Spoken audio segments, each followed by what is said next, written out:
And then I started like a very slow joke. I was like, that's funny.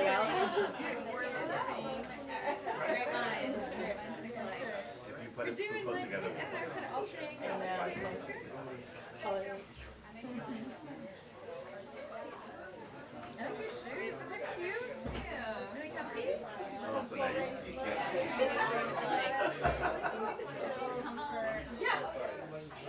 I played basketball last time. The guys are half my age. People were dunking on me. I'm like, whoa. Don't set some picks. One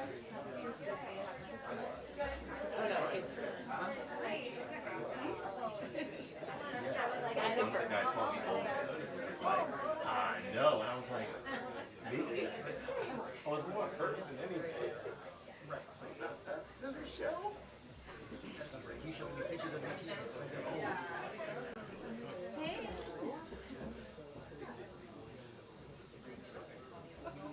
Wow. Seems very nice.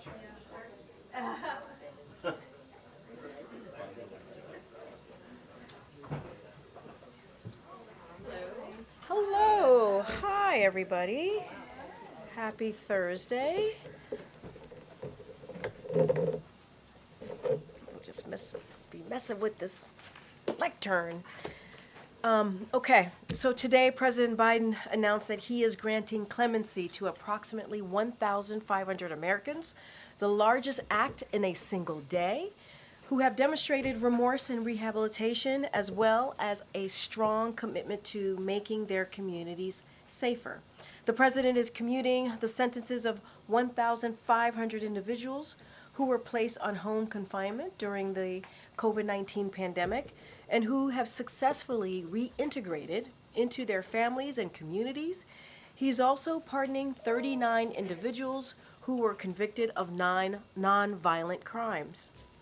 The Americans receiving relief today include a decorated military veteran, a nurse who has led response for a number of natural disasters, and an addiction counselor who volunteers his time to help young people. That's just to name a few. Today's actions build on the president's record of criminal justice reform to help reunite families, strengthen communities, and reintegrate individuals back into society.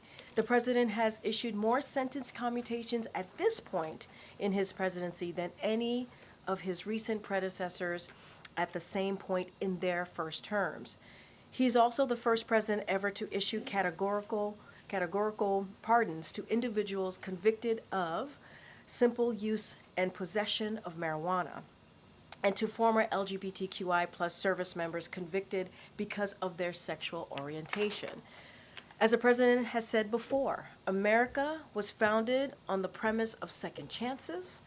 For far too long, our criminal justice system has closed doors of opportunity for too many people who should have the chance to once again participate in daily life and contribute to their communities. And as the president said in his statement, he will take more steps in the weeks ahead. He and his team will continue reviewing clemency petitions to advance equal justice under the law, promote public safety, support rehab and reentry, and provide meaningful second chances. And with that, I have my colleague here from the National Security Council, Admiral Kirby, to talk about foreign policy news of the day.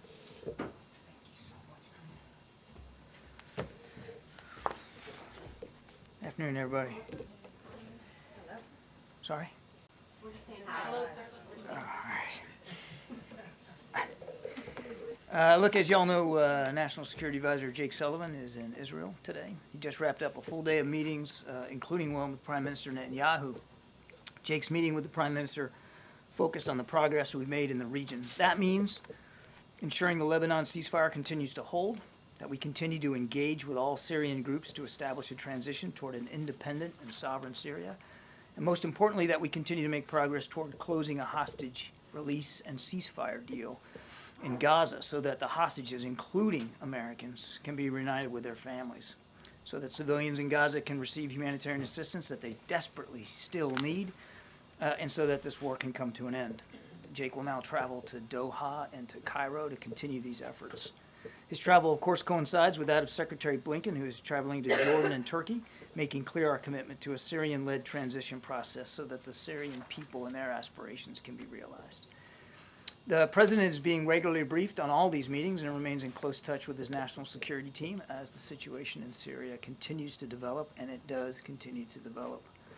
Tomorrow, he's going to speak virtually with his fellow G7 leaders. They will discuss a range of issues: our shared support to Ukraine, which comes, of course, after the United States dispersed $20 billion to a new World Bank fund that will provide economic support for Ukraine as part of the $50 billion G7 Extraordinary Revenue Acceleration Loan effort.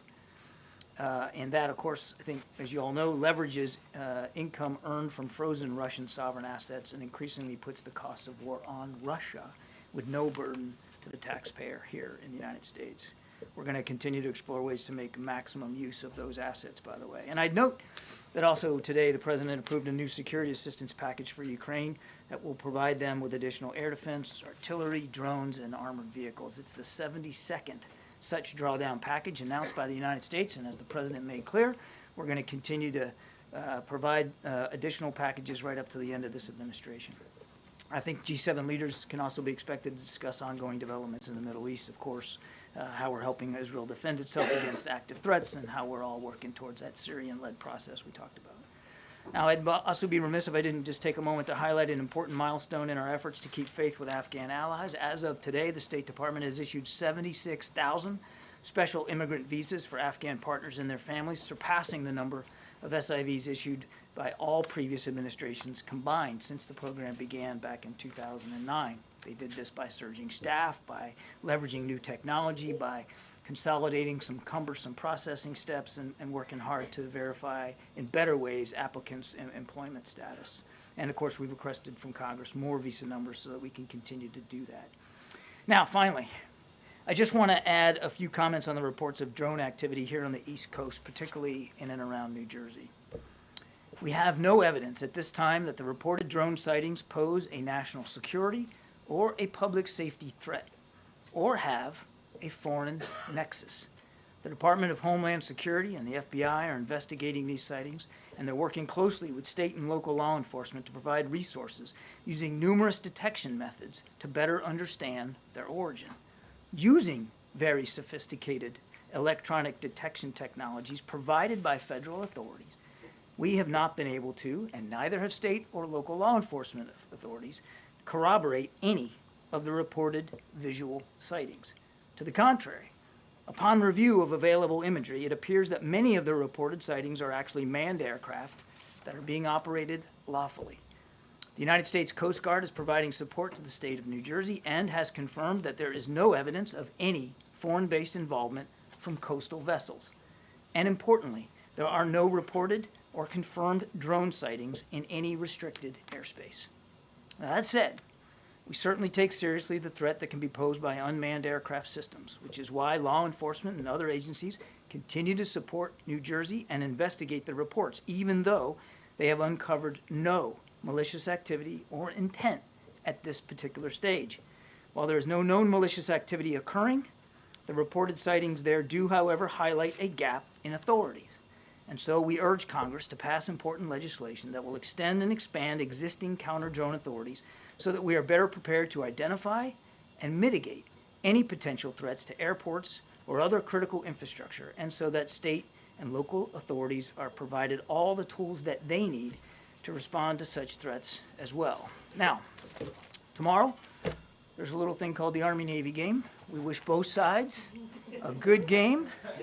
We thank them for their service now, of course, at these service academies, and for their service in the future.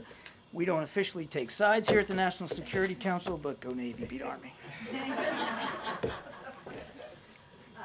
Thank you, Admiral. Good luck. What is the White House reaction to President Xi being invited to President-elect Trump's inauguration next month? Well, it's going to be up to President-elect Trump to decide who's going to sit with him there at the inauguration, who's going to be there. We've worked really hard on this most consequential of bilateral relationships. The President met with Xi Jinping a number of times, including recently, and as you know, at APEC. And we believe that as we get ready to turn over things to the Trump team, that we're turning over a U.S.-China relationship that is in better shape than the one we found it in. That doesn't mean that we don't have disagreements. We do, and we will, and I'm sure they will too. But we're working hard on this relationship, and we'll do that right to the end. Did President Biden invite any foreign leaders to his inauguration in 2021? Oh, geez, I don't know. I'd have to take that question. I don't know. One other question about Travis Timmerman. Was the U.S. aware that he was missing and being detained in Syria before this week? I am not aware of any indication that we had that this gentleman was in Syria. I want to remind that we are just getting word of this, and we're trying to confirm his identity at this point. So the State Department is working hard on that right now.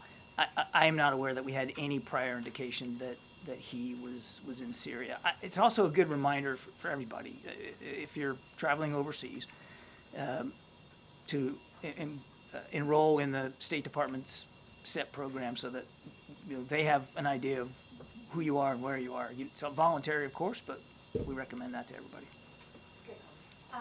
Thank you.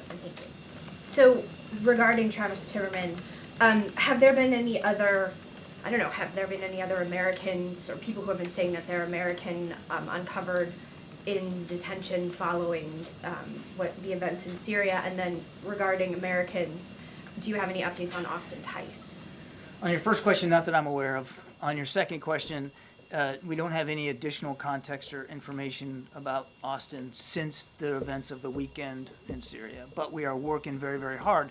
And as we've said in the past, we hope that developments in Syria could lead to some opportunities and some more information. But right now, we don't have anything. Are you concerned that there isn't more information around Tice? There isn't more of an update, considering the fact that we're seeing these prisons sort of people released? Would you have expected to have more news about Austin Tice at this point? We're concerned about Mr. Tice. We're concerned about finding out more about him, where he is, his condition. We certainly, as the president said on Sunday, want to do everything we can to get him back with his family where he belongs. Would we like to have had more information in the last 48, 72 hours? You betcha.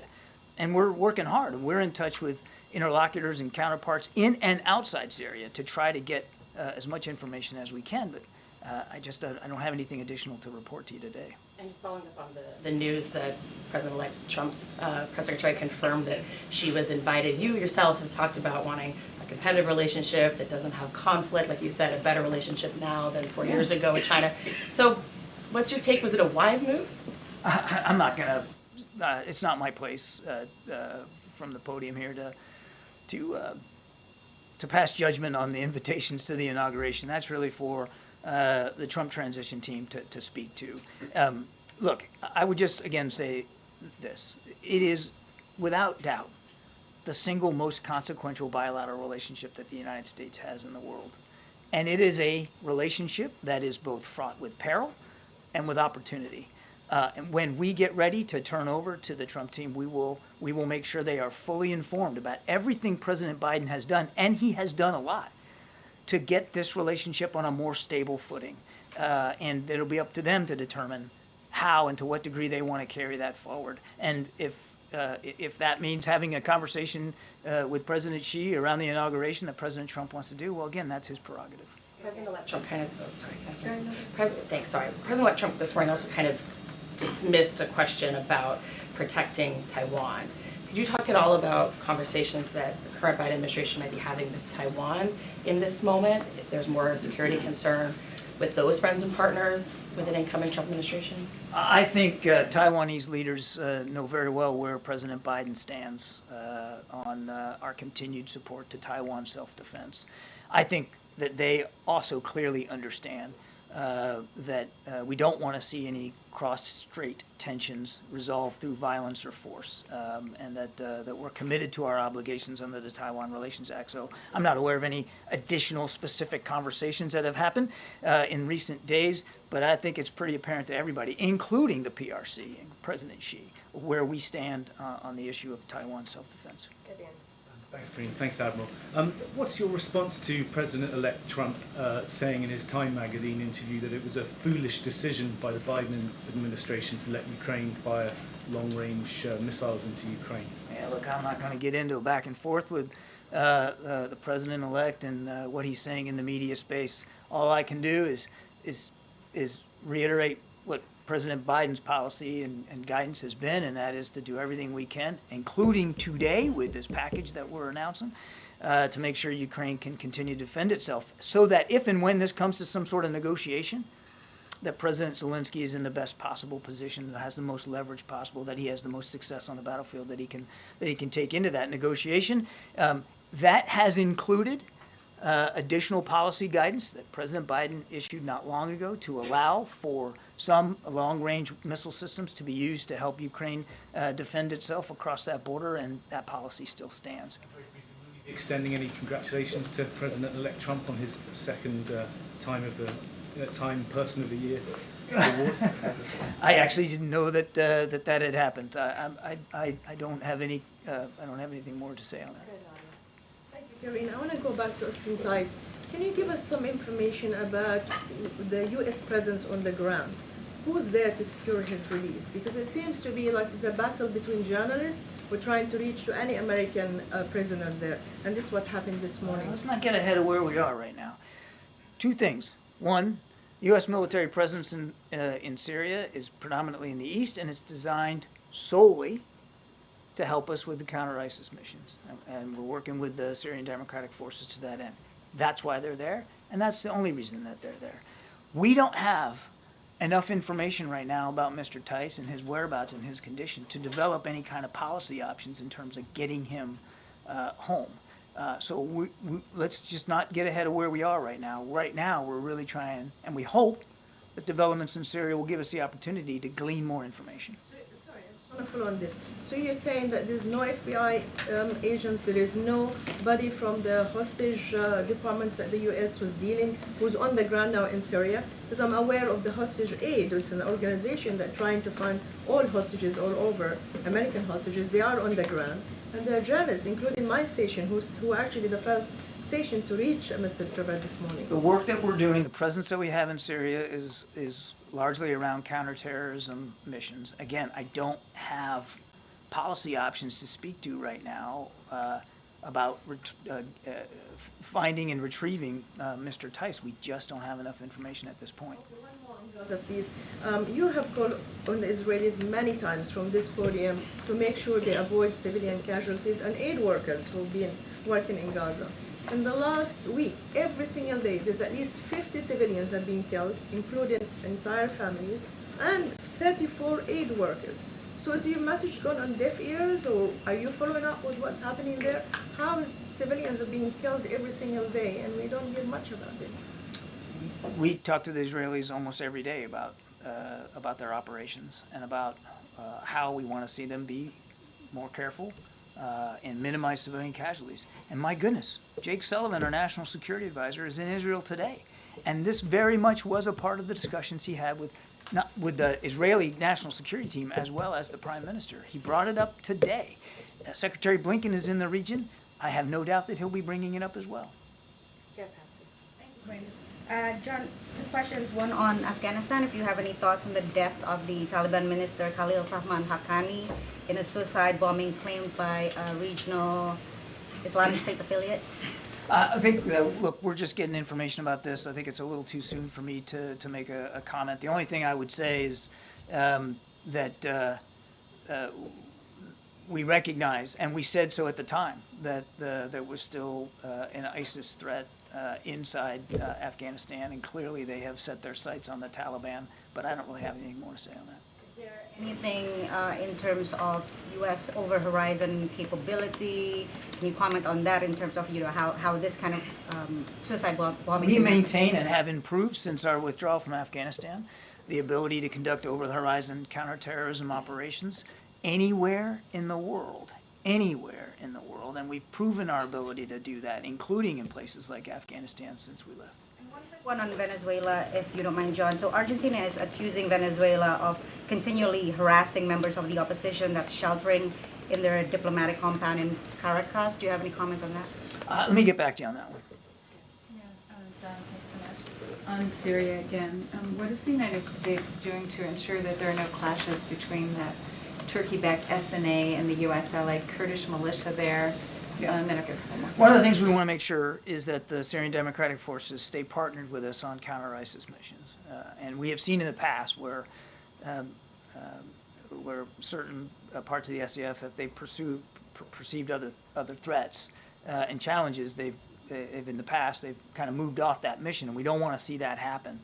So we're in very close touch with our SDF partners to try to maintain that focus on counter-ISIS missions, and we are just as importantly in touch with our Turkish counterparts, including Secretary Blinken, to make sure that we understand what they're trying to do, and that we both take steps that help preserve the effectiveness of the counter-ISIS mission, and that it's not diminished in any way. Okay, I mean, the relationship with the Turks hasn't been the best, so how do you hope to ensure that this, message gets through and is respected?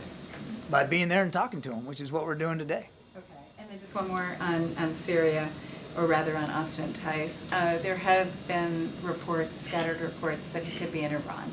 Can you say anything to that? I can't. As I said, and it's an honest answer, we just don't have enough context right now to make a judgment about his whereabouts or his condition, and that's why we're working so hard. And we are, as we speak, you and me today, we are asking those questions, and we hope that what happened in Syria over the weekend may give us an opportunity to learn more. Are you directly in touch with the Iranians about this at all? We have been in touch. I'll just say this. As you would expect, or at least I hope you would expect us to be, we have been in touch with interlocutors and groups and leaders all over the region. And we have various ways of being in touch. Some's indirect, some's indirect. But I think it's safe for you to assume that given the events over the weekend, it's a full court press to see what we can do to find out more about Austin Tice. That includes having a whole heck of a lot of conversations with a lot of different folks. Okay, and then just one more quickly on Gaza. So Jake said he thinks the ceasefire deal may be near. We've obviously heard that before. And Jake said we've heard that before, and we haven't always been able to get it across the finish line. We're being pragmatic about this. I know, but I mean, what, how are the circumstances different now? What dynamics could be different that would actually make a deal happen? That's a great question. I think if you're Hamas right now, which is still fairly a rudderless organization, and you look at the world today, the options aren't good. Your military capabilities have been all but decimated. Your main leader is gone. The leader of your buddy Hezbollah, he's gone. Nasrallah is gone. Hezbollah is now in a ceasefire arrangement, which is still holding with Israel. And Iran is not coming to the rescue. There is no cavalry for Hamas right now. So this is the time, and I think that's what Jake was alluding to.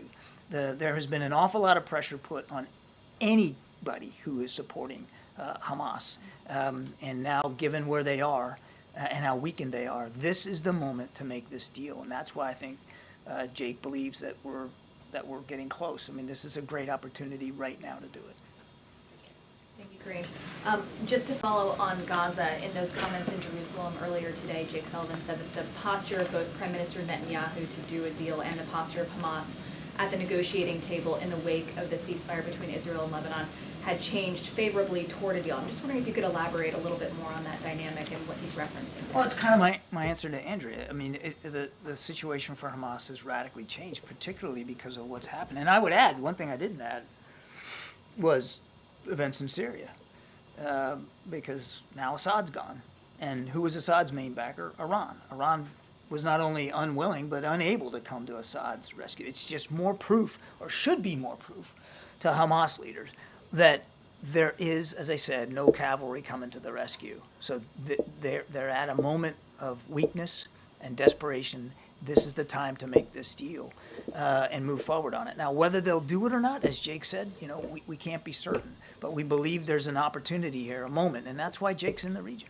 On Syria, the U.S. has stated that one of its primary goals is to make sure that ISIS does not reconstitute there. In the days since the Assad regime has fallen, have you seen any information or any intelligence about cells or larger groups that are trying to exploit this opening? I'm not going to get into too much on the intel side. I'll just tell you that we're watching this real closely, and that is a risk, that is a worry, that ISIS, I mean, this is a group that loves ungoverned space, and you can expect, we have to expect, that they're going to look at what's happening here with the fall of Assad, and now Russia or Iran not coming to the rescue, Russia now also not coming to the rescue, and Russia's worried about their own presence in Syria and how that's going to look.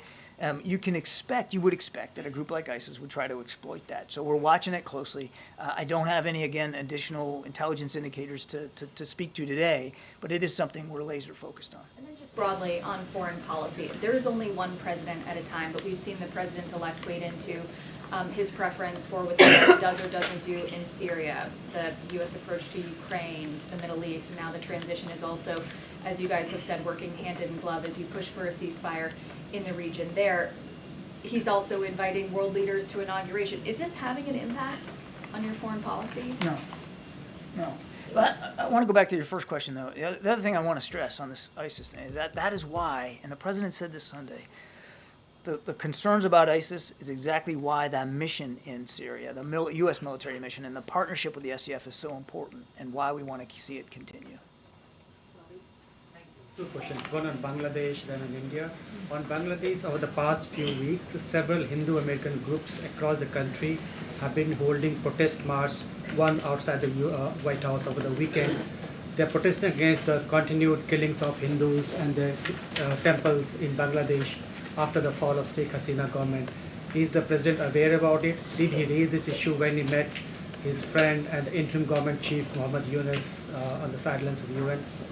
We're watching this very, very closely, and the president's following events closely as well. The security situation in Bangladesh has been difficult following the ouster of the former prime minister, and we've been working closely with the interim government to enhance the capability of their law enforcement and security services to deal with the challenge. We've been very clear in our engagement with all Bangladeshi leaders that protection of religious and ethnic minorities is absolutely critical, and the leaders of the interim government have repeatedly committed to providing security to all Bangladeshis, regardless of religion or ethnicity. We want to hold them to that.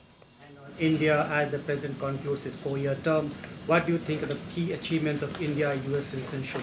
The president is very proud of the way in which our bilateral relationship with India has transformed during his administration. I mean, we've elevated the Quad now, the Indo-Pacific Quad. I don't know how many meetings he's had now inside the Quad and bilaterally with the Prime Minister. There's an awful lot in our relationship that has improved military-to-military communication and defense security partnerships. They're in India and in the Indo-Pacific writ large, people-to-people ties, economic ties. I mean, there's been an awful lot. Follow up on India. You mentioned about Quad. What is President's expectations from the coming administration on Quad and other IMEC? That's going to be up to the incoming administration. It's going to be up to them to determine how they leverage the Indo-Pacific Quad. We can only speak to the ways President Biden has. The bipartisan support to the India-US relationship. Do I expect? India-US relationship has been a bipartisan support, right? Both the sides have supported it. I don't see anything in the future which would indicate a change in that. There has been strong bipartisan support for growing this bilateral relationship, and I would expect that that'll continue. Hey, John. Oh, sorry. Yeah. President-elect Trump last night named a new director for the Voice of America, Carrie Lake. Do you think that the president has the authority to name a new director of that news group? I understand that there's. I actually don't. You know what? I think I should take the question because I don't understand enough about the process there to really weigh in on that. So why don't we take that question? Can you just react generally to the fact that this is a nonpartisan agency and Carrie Lake is someone who just ran a Senate campaign? Just any reaction to the fact that I'm just not going to get into casting judgments on names that the president-elect is putting forward for various jobs. That is for him and his team to speak to. What I can tell you, President Biden and this entire administration, and that includes me personally, great respect for Voice of America and the work that they do here and around the world. We value, we respect that. They have an editorial independence, which I think is absolutely vital for them to be able to do their job credibly. If you're going to have the name Voice of America on your bumper sticker, then you can expect that certain people around the world may look askance at that. But the fact that they are editorially independent and do good, solid reporting on their own, I think speaks volumes about how valuable they are to making sure that the proper news and context and information gets to audiences around the world. I'm very proud of them. Hi, thanks, Karine. Thanks, John. At the top of your remarks, you talked about the administration's commitment to an independent and sovereign Syria. And of course, Israel has sent its forces into the buffer zone adjacent to the Golan Heights and apparently beyond it. The presence of foreign troops would seem inconsistent with an independent and sovereign Syria. So will the administration pressure its ally to withdraw those troops? We are in discussions with the Israelis, as you might expect us to be, about their operations there inside that buffer zone, and staying in close touch, as Jake did today, with better understanding what their goals and objectives are. I would tell you, or would point you to what they have said, which is this is a temporary measure to deal with exigent circumstances, and we recognize what they recognize, that there are some legitimate threats that they're trying to. Have they given any indication what they mean by temporary, given that they've been, in occupation of the I think Golan I'd Heights point you since to the Israelis to 1967? speak to their military operations.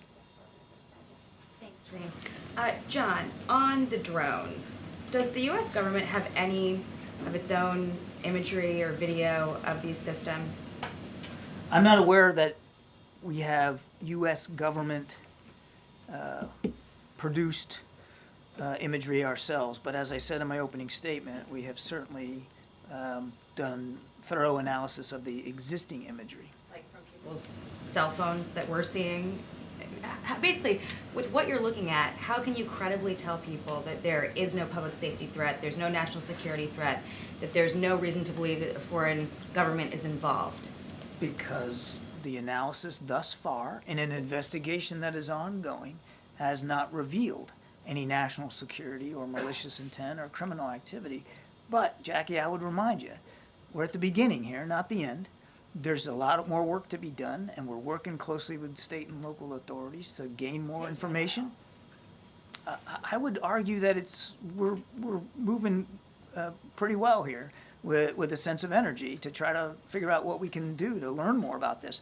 We're still in the middle of an ongoing investigation, and I'm up here explaining to you and letting you know what we know so far, what we believe so far. If information comes to light that changes that characterization, then my goodness, we'll be the first ones to let you know. But right now, there's just no indication that this is some sort of foreign malign activity, or in fact even criminal. Well, what I don't understand is, this has been happening since late November.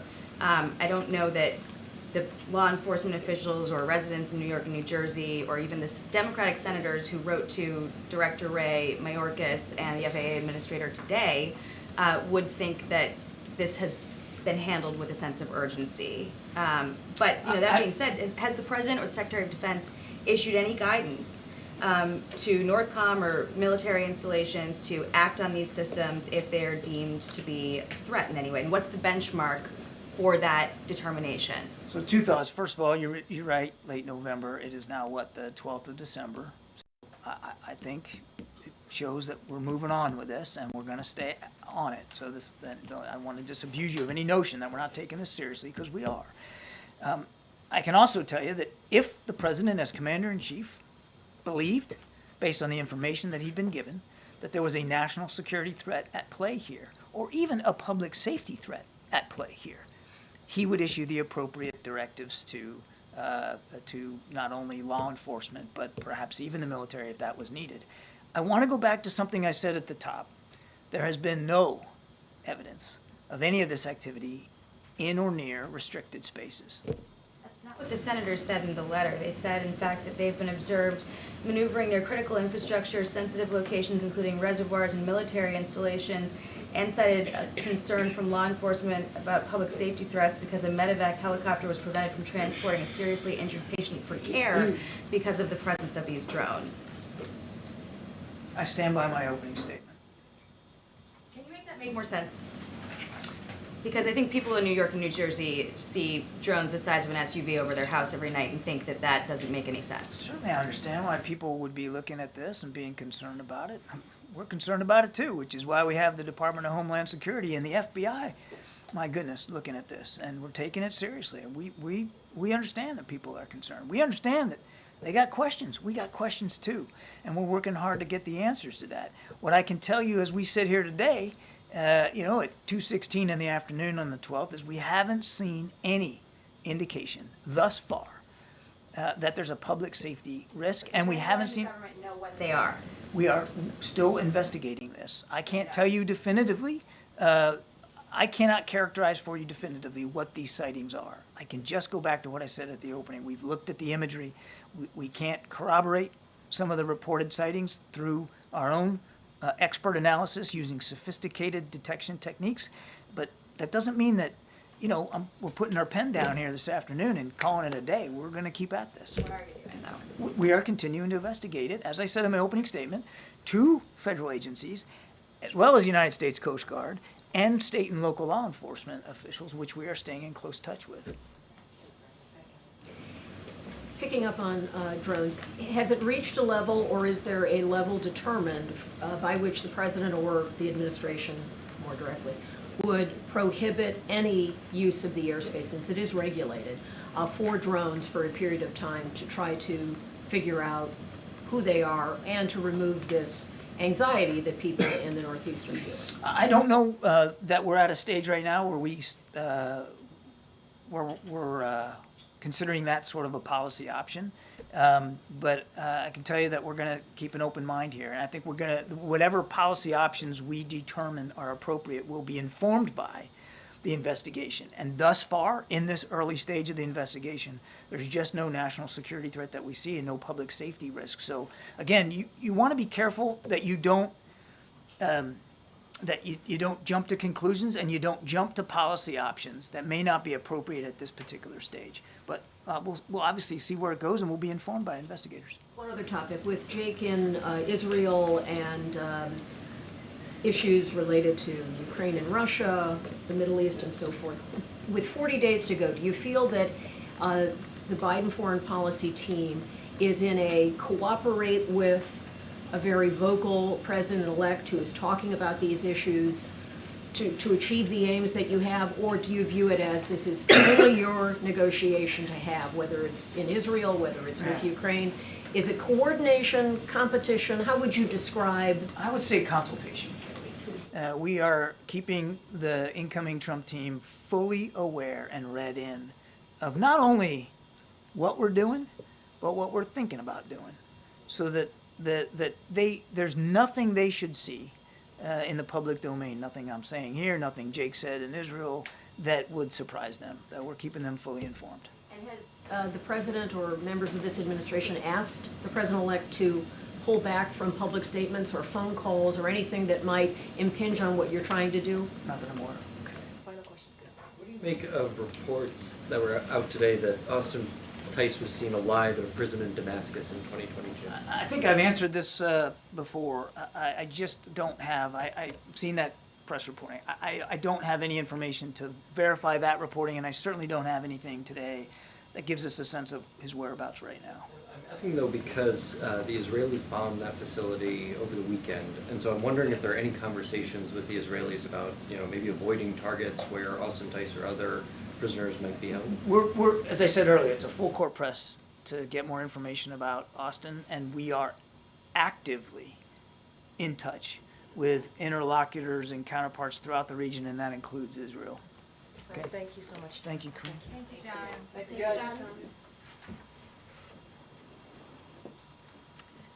John. Before we continue, I was asked by one of my colleagues to flag Rodney's sweater. The amazing Christmas gear you got going on, sir, and the tie and all of it looks good. Thank you. And I hear that this is a normal thing during this season. Yeah. Okay. All right. This is why he's behind the camera. he's like, no, I meant that nicely. She's right. I meant that really nice. He was like, please don't talk to me. That's what I meant. I meant don't talk to me. For me to go. I appreciate you, Rodney. Thank you for what you do. Okay, with that, geez, it's a tough crowd. Colleen. Thank you. So let's see. On the pardons, I wondered if, there's been a couple categorical pardons, or categorical, I guess, grants of clemency by the president. So I wondered if we could expect more of those sort of categorical pardons, in particular related to the death penalty, which, the president had said during the campaign trail in 2020 he wanted to get rid of, and, I know it's paused, but it isn't gone, and there's, I think, 40 people on federal death row. The president-elect, has made no secret of his desire to continue the death penalty. So, wondering about that. And any other possible categorical ones. Sorry. So I will say that during the president's remaining weeks, and he said this in his statement overnight, and I said it at the top as well, that we're going to he's going to continue to talk to his team to review any steps that he's going to be taking. He wants to take additional steps, obviously, to provide meaningful second chances. This is what this is all about. When you look at the actions that the president not just took today, but over certainly the last 4 years. And so they're going to continue to review clemency petitions, he and his team, in normal course. And certainly they want to further the criminal justice reforms in a manner that advances equity and justice, promotes public safety, supports rehab and reentry, which is all the things that I said at the top, and provides, again, meaningful second chances.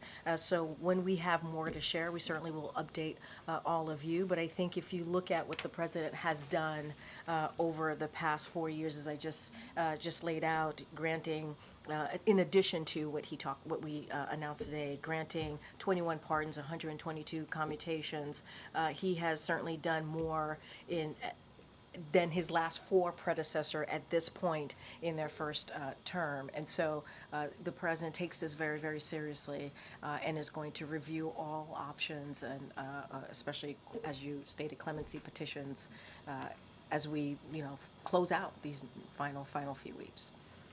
On pardons still, sure. We had a poll yesterday that just about 2 in 10 Americans approved of President Biden's decision to pardon his son. In particular, they were troubled by the fact that he'd gone back on his word. So I wondered what the president's message is to those Americans. I mean, I just go back to his statement that he put out 12 days ago, I think now, that Sunday. And I think that last paragraph where he talks really, truly directly to the American people about this decision that he's made, obviously as a president, as a father. But I would say more broadly, legal experts, you've heard me say this, you've heard from legal experts, specifically and analysts, former U.S. attorneys from across the country who have said, and they have all agreed, no one would be criminally prosecuted with felony offenses with these facts, the underlying facts that we have certainly have gone back and forth on. And I have quoted many times, and I'll do this again, the former Attorney General Eric Holder, who said no U.S. attorney would have charged this case given the underlying facts. Had his name been Joe Smith, the resolution would have been fundamentally and more fairly a declination, pardon warranted. And so I think the actions that the president took today, the actions that he's taken over the last 4 years when it comes to clemency, I think shows the president's commitment when it comes to trying to reform the criminal justice system, and obviously his commitment to that, but also giving people a second chance. And so, I think that as it relates to the American people, I think that I understand that you had this poll, and I get that, but I hope that they will understand the decision that he made, and what he's going to continue to do in these closing weeks as president. Do you think he should apologize based on what the woman found? What I think is, I think the president hopes that the American people hear him out. Again, going to that last part of his statement, and I feel that I should continue to reiterate that the American people out there should take a look at the president's own words, his statement, how much he wrestled with that decision, and how circumstances did indeed change for him in his view. And I quoted many times what Congressman Clyburn said when he spoke to the president 2 weeks prior, how the president was indeed reticent in making this decision. And when he saw that Republicans weren't going to let up, when he, we talked about the recently announced Trump appointees for law enforcement who have said themselves that they were going to seek retribution, and there was no reason to not take them by their word. The sentencing was coming up. All of these pieces certainly led to circumstances changing, and so he made a very difficult decision. And I just hope that, in time, in due time, the American people will see why he made this decision to move forward. In the meantime, I think this announcement, the statement from the president, this announcement today that we're making, nearly 1,500 people getting this their commutation. I think it's important. I think it's important about second chances, giving people second chances, and so that's what the president certainly is going to continue to focus on. Great. Different than commuting a sentence, though, or pardoning someone who's been convicted of a crime. There was conversation at one point about the idea of preemptive pardon for someone who hasn't been convicted yet, but who might be a target of the incoming Trump administration. Is that still on the table? I'm not going to get ahead of the president. As I said, we'll have more. The president will have more to announce over the upcoming weeks as we close out our time here. I'm not going to get into the president's thinking. He's going to have conversations with his team. He's going to review clemency petitions. He's going to review options on the table, and so that's where I'm going to leave it. And I think 1,500 individuals, as you all know, who were placed on home confinement during the COVID-19 pandemic, and who have successfully reintegrated into their families and communities, and also pardoning 39 individuals, is a big deal. I think it's important to those individuals and their families and their communities. As I've said, they've reintegrated into those really important pieces of their lives. And I think that's really important. And just building on what the president has done over the past 4 years. And I think today, I think it's a good day for many of those folks who deserve that second chance and who have proven to be able to take that on. Absolutely. Yeah. Some of the names that have been floated around preemptive pardons, though, since it would just be such an unusual, extraordinary step. We've talked about in the news, we've seen Liz Cheney, Dr. Fauci. Mark You're talking about the preemptive pardoning. Right. I understand you don't want to get ahead of the president's thinking, but are any of those names wrong or still? Can you tell? I mean, do you want to tell us anything about? It would be a bad move on my behalf if I preempted the president or previewed anything that the president was thinking about, considering, and so this is something that he's going to talk with his team about. And I just don't have anything beyond that for you. Again, I think today is a very important day as we talk about the criminal justice system, as we talk about giving people who have shown that they can reintegrate into their community, back into their families, a second chance. I think that's a big deal, and I think that shows the president's commitment to this. And the president talks a lot about what this country has to offer and possibilities, and you see that in every action that the president certainly has taken when it comes to this issue and so many other policies that he's put forward. So Karine, I keep asking you this question. I'm going to ask it one more time. You have been working on an Islamophobia, or a strategy to counter Islamophobia that would partner with the strategy that you've already released to countering anti-Semitism. We've been waiting for it for a long time. Do you have any further updates on when that could be released? Do you anticipate it coming before the end of the year? I would say stay tuned. This is obviously something that we're very committed to when it comes to protecting communities across this country. You saw that in our anti-Semitism strategy, and obviously we've been talking about Islamophobia strategy as well, or talking about coming up with a way forward in protecting communities. Certainly that's the president's commitment. I don't have anything to share right now at this moment at this podium behind this lectern, but I would say stay tuned. Given the former president's ban on entry for people from Muslim majority countries, also known as the Muslim ban at the beginning of this term. Which we repealed and dealt with that very No, early I on. understand, but there were many, many people on no-fly lists, and there still are some people on no-fly lists. Is there any preemptive action that the administration can take to guard against that kind of, mass move again this time? Well, you know where the president stands on this and this administration. I don't have any policy announcement to share with you at this time, and so I'll just leave it there. Okay, and then just on the Pardons and Clemency Act, numerous groups have sort of asked the administration to go even further, to be even more bold in terms of saying that there's something like 9,000 additional petitioners, some of whom are chronically ill, some who are aging, some have very young children. I know that you are still reviewing these things, but can you say something about the scale? I mean, is this the sort of is this the big move that we're going to see, and then we'll see sort of individual pardons coming forward, or will there, do you anticipate that there could be another larger scale move? I'm not going to get into the strategy. I'm not going to get into numbers. I'm not going to get into what the president is currently thinking through. Not something that I'm going to do from here. But I don't want people to forget, and I said this at the top, and I just want to reiterate, we're talking about Americans who receiving relief, who are decorated military veterans, a nurse who has led response for a number of natural disasters, and an addiction counselor who volunteers his time to help young people. And that's just naming a few. And so that is important to note, because these are the folks that we're talking about, who are, again, reintegrating back into their communities in a way that's effective, in a way that's incredibly important, giving them second chances.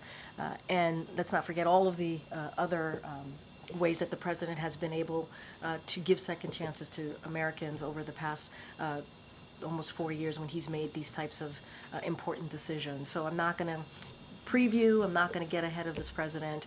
It would not be wise for me to do so, because he has to make those final decisions, and he has to review what's in front of him with his team. And I just want one more Sure, real quick sure. one. There's an anniversary coming up on Saturday for the Sandy Hook shooting, and I know that this is something that's very near and dear to the president. Obviously, but yeah. Is he planning any kind of action or statement? So don't have anything for you. As you know, we think during his presidency, I think over the past couple of years, even before his presidency, he's spoken to this day, this tragic day. And you're right, this is, when it comes to Sandy Hook and any devastating, horrific events like we saw on that day, and the president has always spoken out to it. This is a president that understands loss, understands what that means to a family, understands what that means to a community. And Sandy Hook was one of those moments that tore us apart. I think if you think about that moment, and I think if you are just a human, and you remember that day, it is a heartbreaking moment. And obviously our hearts go out to the families and certainly their loved ones who are still dealing with, every year, dealing with a difficult moment, a difficult anniversary. And so I know the president thinks about them almost every day. And I don't have anything to read out to you on how we're going to be acknowledging that day, but I'm sure you'll continue to hear from this president. Okay. Thank you. You talk about the clemency actions as historic, the big deal, as you called them earlier, and the real relief that is being brought to human individuals by the actions the president has taken. So in terms of sequencing, how did he come to the decision to pardon his son before these individuals? So I think we've gone back and forth on how he made that decision. The president obviously put, as I said, the president put a statement out 12 days ago, made that decision over that weekend. It was a decision that he wrestled with. I think we've talked about the politics around this, the decision that he made. He put out a pretty comprehensive statement. I've mentioned Congressman Clyburn's, his own words saying that the president, even 2 weeks before he had made that decision, was reticent in doing so, and he wrestled this. And as I've said many times, for him there were consequences that changed his decision. I just laid that out moments ago. With this action pending for thousands of individuals, why not bring the relief to them before? I mean, and I was passing about to right get on to the your side? question. This is what you see today. That was far from this being his first, right? I think we can't forget that. His first pardon or act of clemency. He has issued more, we cannot forget this, more sentence commutations at this point in his presidency than any other recent predecessors at the same point of their first term.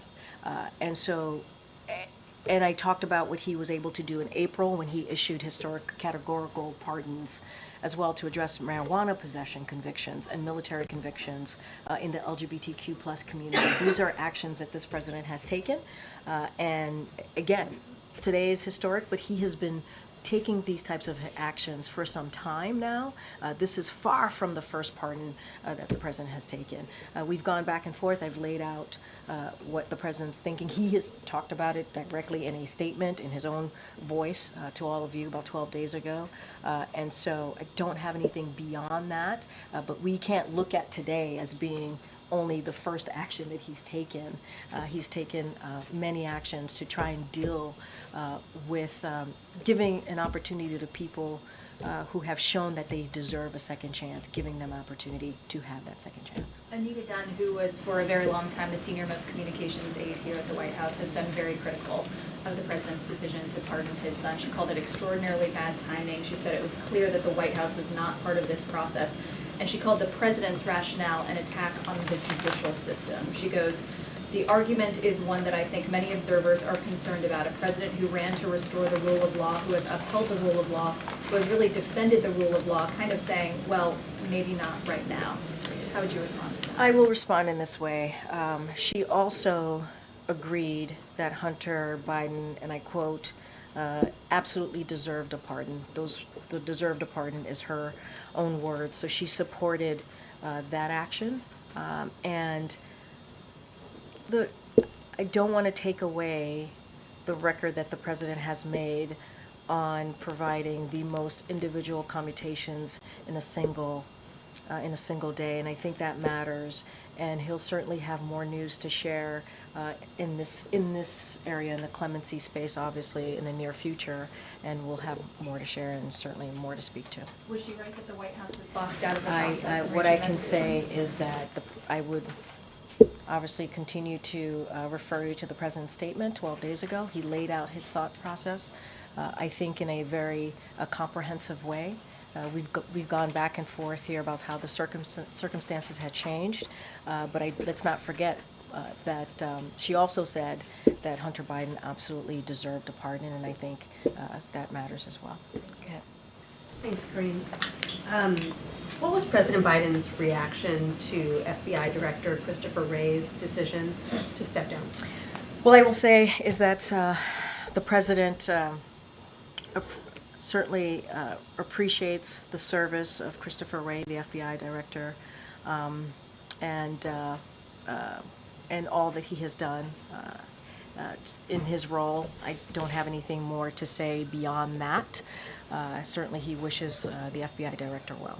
Was the president disappointed that Wray is not going to be serving his full tenure term? I don't have anything else to share besides the service that the FBI Director has been able to provide, and he respects his service, and I don't have anything beyond that. Has President Biden spoken to FBI Director Wray since the director made that announcement, or was the White House given a heads up about the decision?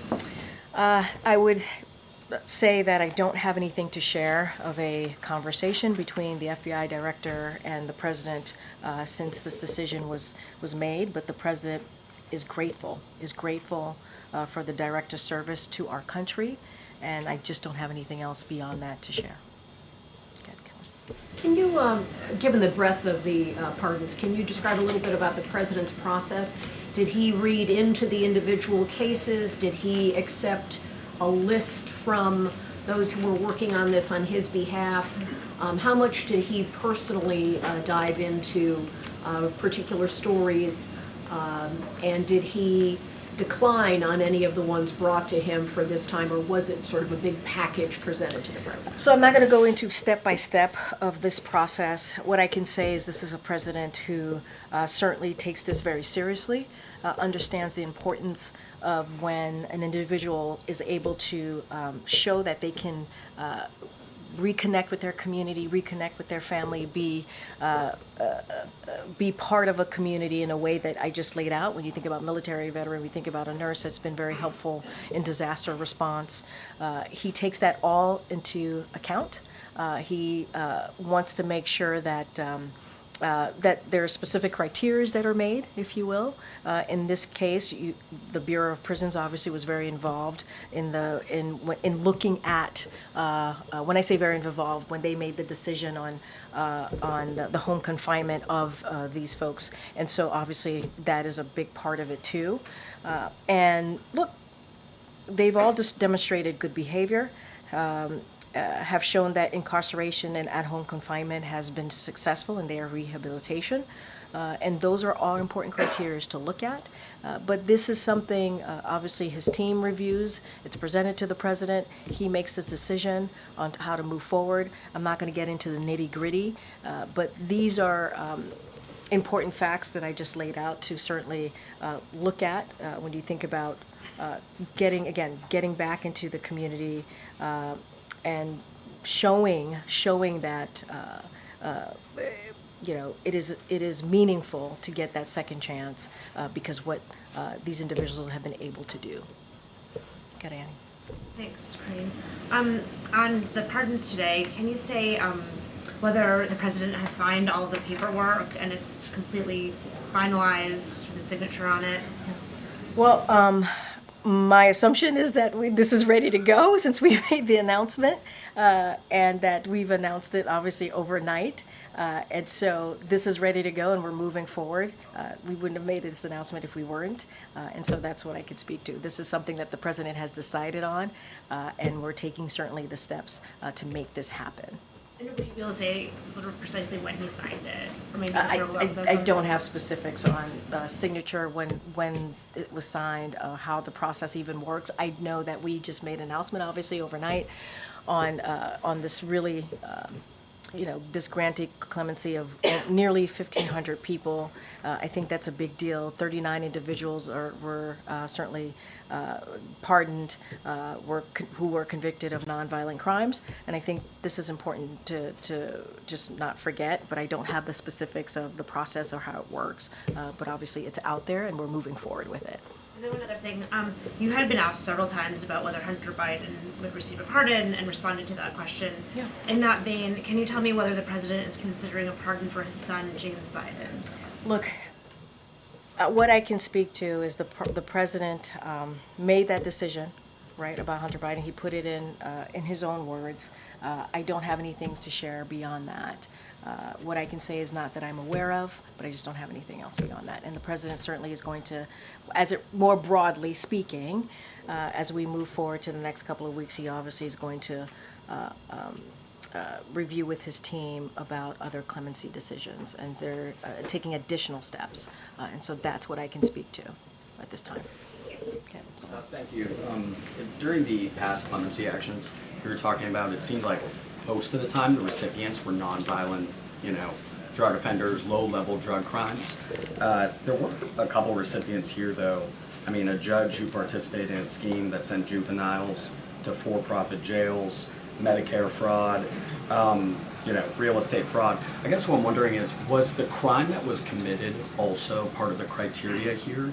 Or was it the mere fact where if you were somebody on home confinement, despite the crime you committed, but just the fact that you were on home confinement, you received a commutation? So there are two different things, right? There is the 1,500 folks who were placed on home confinement during COVID. Okay, I didn't know because those are commutation, right? So I didn't know. Those are commutations, okay, right. So you were saying pardon, so I just wanted to make sure that. To clarify, okay, those examples I listed are part of the 1,500 that Okay, received because as you know, there were commutation. 39 people who were pardoned. So two different things. I just want to make sure we were on the same page. So this is definitely related to the home confinement for COVID. Let's not forget there was the CARE Act of 2020, right? This is all connected certainly to that, and those are the individuals who had home confinement, and they successfully reintegrated into their families, into their communities, and that's the group of people, that category, if you will, that we were looking at. But Yeah. like if they, just the fact that they were on home confinement, they received a commutation here. No. Did you factor in any, like in the process, do you also factor in the individual cases and the individual Well, I crimes think that what's were important is that they were successfully able to reintegrate into their communities and back into their families, right? They showed that having a second chance is something that they should be given, right? And so that is what's important, that let's not forget that the successfully reintegrating, and I think that's a huge factor. That matters as well. The home confinement, obviously, that's the category that they were in during that CARE Act of 2020. As you know, there was a decision because of the COVID-19 pandemic to move forward back in 2020 before the president was obviously in office.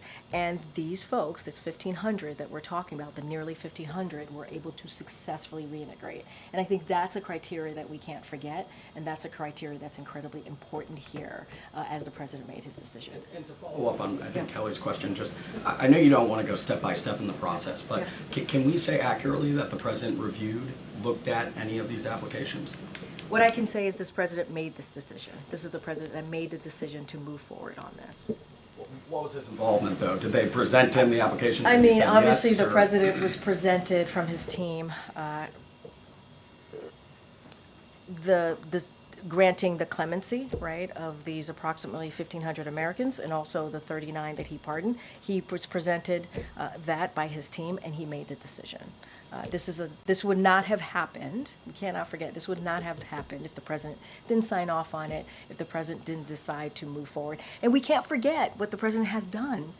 We're talking about, let's not forget the past. Yes, we're talking about today, but we can't forget the president has also done 122 commutations, 21 pardons before this. We can't forget that the president issued categorical pardons for LGBTQ plus service members convicted because of their sexual orientation or identity, gender identity, and individuals charged with simply possession of marijuana.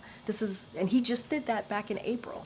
So the president has certainly taken action to show the importance of giving Americans second chances, and this is a continuation. This is not just a one-day thing. This is a continuation of the president taking clemency and giving people second chances very, very seriously, and understanding how much that means to families and certainly communities. Okay. Has the president called any of the people he granted pardons to? Do you have anything to read out on that front? It's a good question. I don't have anything to read out on the president calling any of the nearly 1,500 people or 39 folks that he was able to pardon today. I just don't have anything to share. And is he planning a farewell address at some point? Is there something in the works? Do you know where it might be, when it might be? So I don't. We'll certainly have more to share. What the last couple of weeks, last couple of days of the president's administration would look like, if he's going to be giving any big speeches or giving any important remarks as he ends his presidency. I don't have anything right now in this moment, but I would say stay tuned. We'll have a lot more to share as to what January post-holiday will look like. Go ahead. Go ahead. I know I was supposed to call you. I didn't. Thank you. Back to Austin Tice. Okay. With sure. apologies. No apologies. That's an important. No, it's important. No apologies. So I believe it was last Friday when the family of Austin Tice said that they had spoken to officials here at the White House. Yeah, they met with National Security Advisor Jake Sullivan at the end of last week. Yes. And then they had a statement at the National Press Club where they said that they had been told from a reliable source, we assume Sullivan, that Austin was alive and that he was being treated well. Yeah. So now we don't know any of that. So where did they get that information? So look, I'm going to let the family speak for themselves. I can't even imagine what they're going through. I don't want to imagine what they're going through. I know this has been a difficult time for them. But what I can say is when it comes to Austin Tice, this is a top priority for this president. He said that himself. And there is no indication that he is not alive, but there's also no indication about his location or condition. And so what our goal is to bring him home. And so we hope certainly that he is alive, and as we have stated many times before, we are talking through this with the Turks, and we want to do everything that we can to bring him home. It is a top priority for this president and this administration, and that's how we're going to continue to move forward on this. All right, everybody. Will there be further meetings between now and the end of Well, this as you know, administration? this administration, including the National Security Advisor, Jake Sullivan, has met with many family members of Americans who are wrongfully detained, held hostage. That is something, and also the president has done this as well. National Security Advisor, as I just mentioned, just met with Austin Tice's family just this past week, and so we're going to continue to certainly stay engaged and in touch. I don't have any meetings to preview for you at this time, but we've been pretty consistent in staying in touch with these families. Again, our hearts go out to them. Our hearts go out to them as they are dealing with an incredibly difficult time. All right, thanks everybody. Thank you.